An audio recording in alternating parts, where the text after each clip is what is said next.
Hello, my crafty friends. Today I'm sharing a double Z fold card, and it opens like this. Now, on my blog, I've been running a different monthly series. So I have a monthly series on new fun fold cards, which this will count as Christmas cards, throwback fun fold dies. Every month I make a card with the Lawn Fawn's platform pop-up and one with the Lawn Fawn's magic iris. So for the July one, I knew I wanted to make this double Z fold card. Well, technically this is not a new fun fold for me. I have so many new subscribers, and thank you for that. And so many people are getting into card making that it's a fold that they might not have seen. So I wanted to show you it, and I have a tutorial for you, and we're going to make another card in a Christmas theme during the tutorial as well. So this one is my Happy July card. If you follow me on my blog, you will know that every July I send my family ice cream themed cards. And this is a tradition that has gone back many, many years. My mom lived in a small town in Nova Scotia, Canada, and every year in July they had a parade, and my grandpa would take her for an ice cream float after the parade. So on that certain day in July, when she moved to Calgary and had my brother and I, she made sure we all went for ice cream. So we have just continued that on a certain day in July. My brother and I always got ice cream, and then when I got married and had kids, I made sure that on that day we all had ice cream as well. And when my mom and dad stopped driving, we would make sure we brought them ice cream on that day. And now that my mom is not with us anymore, even though the whole family can't be together, we do make sure and have ice cream on that day and toast to my mom. And of course, in addition to ice cream, I would also make sure and send her an ice cream themed card. And I do that with my family as well. They get an ice cream themed card for that day in July. So that's what this one is here. It's been a long time since I've actually done a tutorial. So I ask that you bear with me while I, navigate this again. The pattern paper that I used here is a very old pad, Neapolitan from American Crafts. And I must have got a screaming deal on it, because I ended up with two pads. I worked really, really hard using it up last year, and lo and behold, found a second pad. So now I'm still using up that one, but there are really sweet images on it. The ice cream cone that I used here is from Simon Says Stamp, and it is the soft serve cone, and I really like that it comes with all the different dies. You can make it, customize it, I guess, for any color you'd like. And then July was the Henry's ABCs from Lawn Fawn. And the happy comes from Word Set 7 Autumn by Karen Burniston. So that's the happy that's there. So combined for my customized greeting, and there are a couple of little hearts which I show a lot because I use them all the time. And these are Doodlebugs mini shape sprinkles, but the colors are perfect. So this is the card that we're going to be making. Let me clear this out of the way to get ready for the tutorial, and I'll be right back. Okay, so I have my little sample pieces here, and I actually have a card that we're going to make up, but I just wanted to show you the measurements and how it all kind of works. This card is a standard A2 card. It is 5.5 by 4.25. And to get that from a letter size sheet of cardstock, you take your cardstock and put the 8.5 inch length at the top and just cut it down. So now you have a piece that is 4.25 inches high and 11 inches across. And this is the remaining piece, so the cardstock is the same color, so I cut it out of this piece. And I'll show you those measurements in a sec. So you can do that, or you can do coordinating cardstock, or you can just use pattern paper. So this is one of those cards that you can customize and play with and just have lots of fun. So as I said, 11 inch side goes at the top, 4.25 is your side, and you're going to score it at 2 3/4 inches and 5.5. And that gives you your card base. And you'll notice on this card, the large section is on the right hand side and a smaller section is on the left hand side. And so basically you're just going to fold it in half and then fold this one back as you would for a typical Z fold card. Okay, so the next piece is this top one here, and it is 9 3/4 inches by 3 inches high. And it also is being scored at 4.25 and 7 inches. On this one, the larger rectangle goes on the left and the smaller one goes on the right.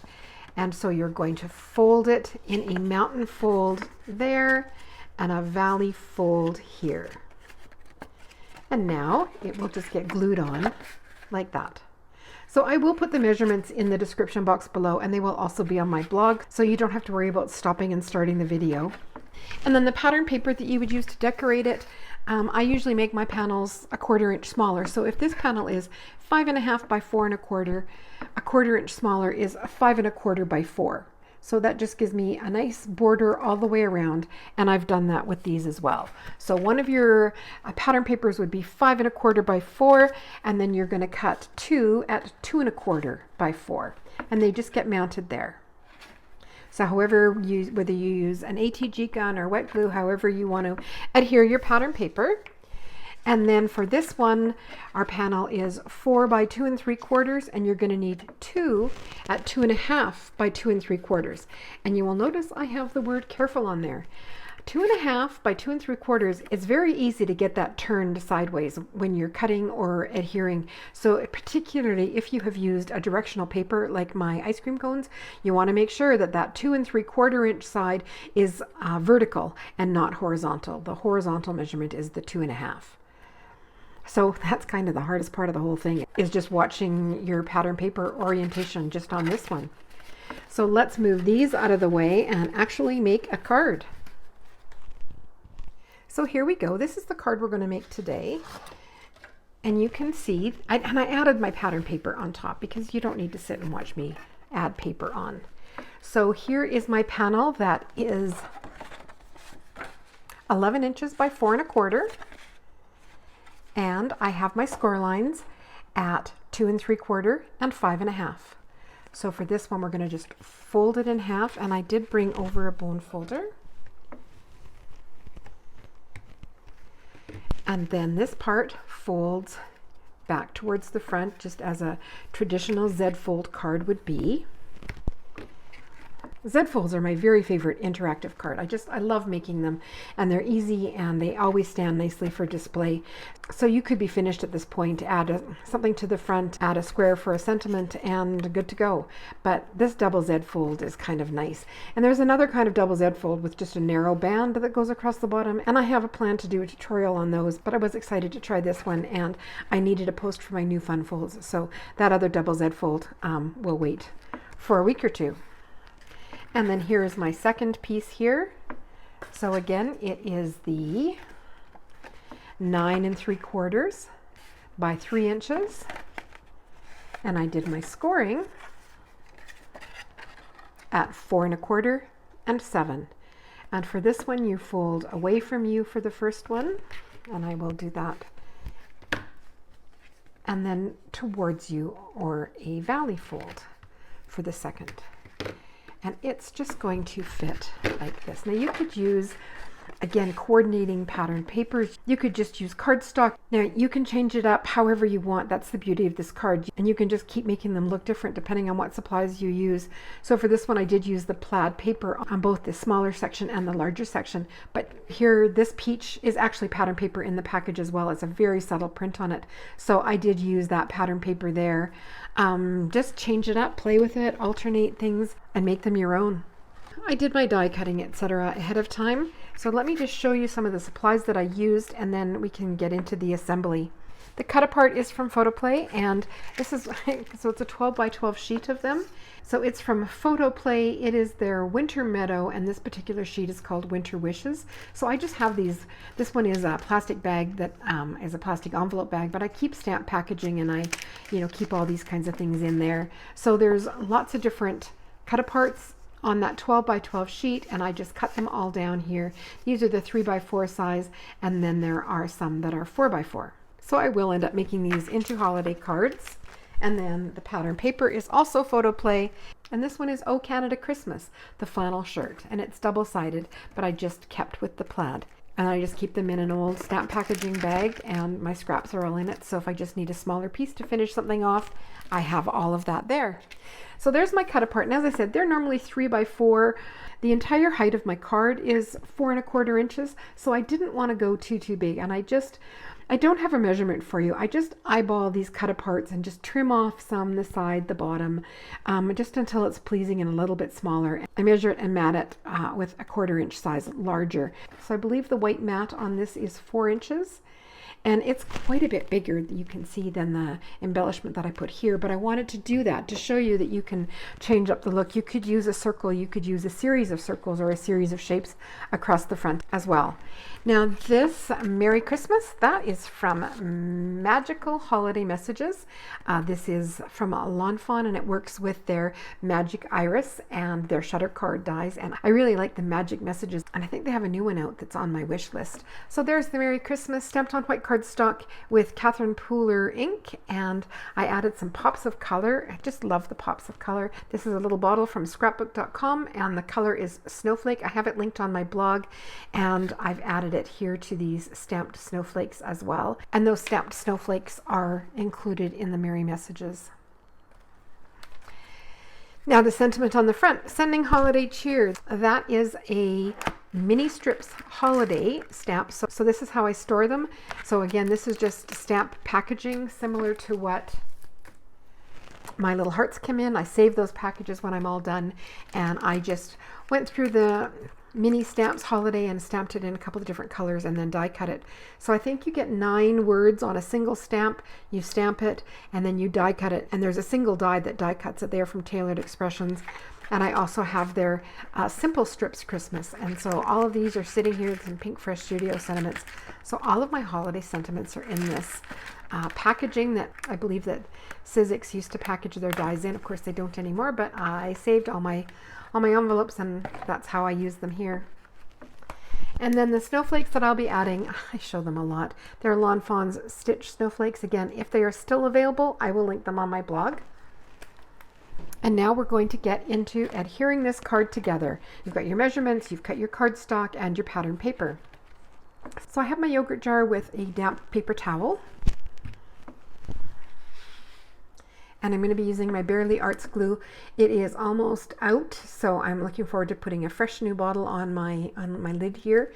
Hair elastic, that is a tip from a viewer, and I use it all the time, so thank you again for that.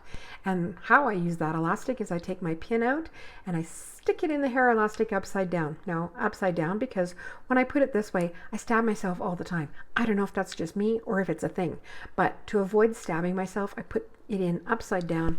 I put the glue in my bottle. The damp paper towel stops the tip from clogging, and I don't have to put that pin in after every use.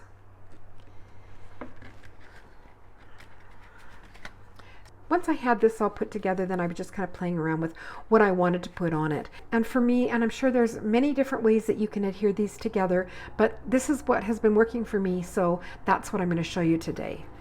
You want to make sure you have the largest panel of this smaller Z fold on the left-hand side, and we're going to put adhesive all over the back of this first small panel. And by all over, I generally just do dots of glue. I find I have a lot less seepage, and it holds just as well. And now I'm going to lay this big piece over the top and collapse it down. And I haven't glued this down yet. I'm still holding it up in the air, and I'm kind of eyeballing this edge here and the right edge to make sure that they're about the same distance apart here and here, and they look good. Top and bottom is good, so now I'm going to press that down. So that smaller flap is adhered down onto my card base. And I know with this one, we're not putting glue all over it. We're only putting glue on the front portion, so we don't glue the card together, but I don't want it slipping and sliding around, and then that would affect how this one lays out. So I do like to add that one first, and now we're going to add glue. You can use a pencil to mark kind of the halfway point or where you want the glue to end, but how I'm going to do it is I'm going to add my glue dots about 1/3 of the way across, and then because I can tell where it's going to start and stop, I'm going to add glue dots right here as well. I'm not going past where that card stuck, so I'm not putting glue out here. I'm keeping it within these confines, holding it all closed and sticking it together. So while that's setting up, let me, oops, I got some little glue goobies on there. So this was a white piece, and again, you can just play with your measurements. I could have done it in a circle, I could have done it in an oval, I could have stamped it on a snowflake. You can pop it up if you would like, but this will be my signing block, so I decided I was just going to make it a little bit smaller than that pattern paper and add it there, and I can sign my name.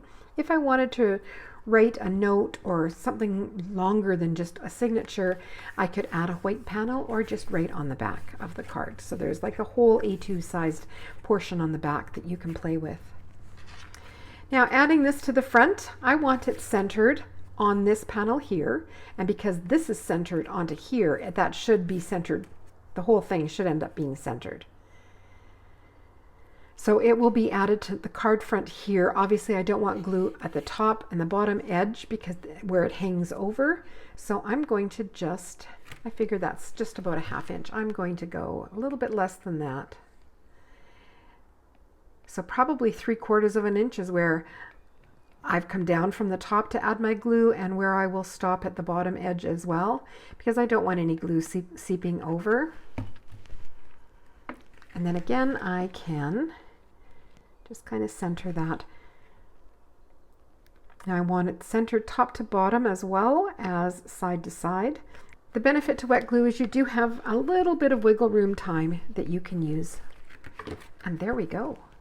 It's glued on. I don't have any glue seeping out. I'm looking in here.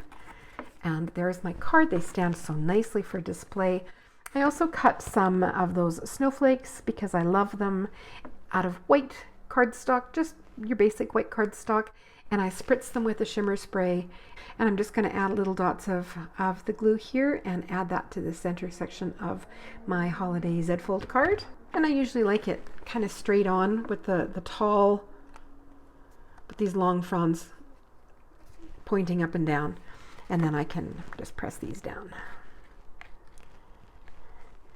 Again, I don't use a lot of the wet glue, and if I have anything lifting up, like this one doesn't want to stick, I can just quickly add another little dot in there. The Barely Art glue does dry clear, so it's wonderful for that. And there's my card.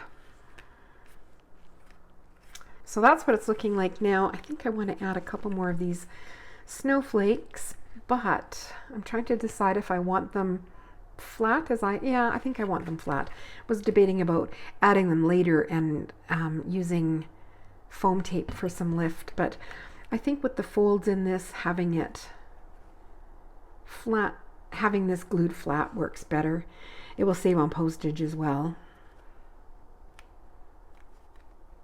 So there's that little snowflake, and then I have another snowflake that I can add. I cut it, but I wasn't sure if I was going to end up using it, and I likely won't.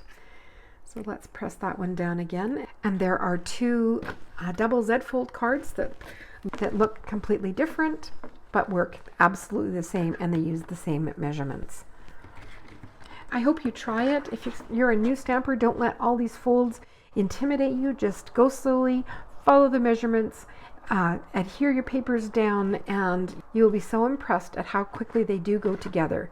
It's always slower when you're doing a tutorial because you're yakking through it, but once I know my measurements, I can whip these out fairly quickly now, and I'm thinking I want to do some more double Z-fold holiday cards. If you enjoyed my video today, please hit that like button. That is a huge help to YouTubers. Subscribe to see more, and that's it for me today.